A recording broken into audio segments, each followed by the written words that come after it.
we had a pre-meeting before that where we discussed the creation of a task force. But that will be drawn out over the weekend, and the result will be announced next week. So the creation of the task force is paramount.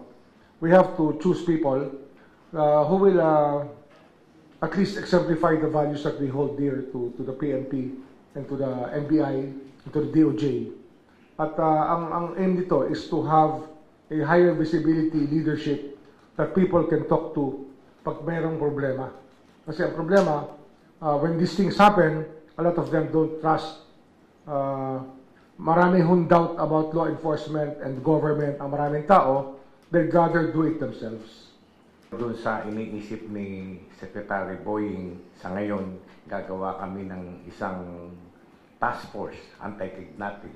So, ang NBI, ang police ay magtutulungan na kasi alam nyo, sa intelligence world, meron kami tinatawag na compartmentalization, trabaho ng isa, hindi sa amin pwedeng i-share, no? But then, with this task force that will be created by our secretary, napakaganda na yan. So, makakapagtulungan kami, hindi na ako mahihiyang magtanong kay PNP chief, hindi na rin siya mahihiyang magtanong sa akin.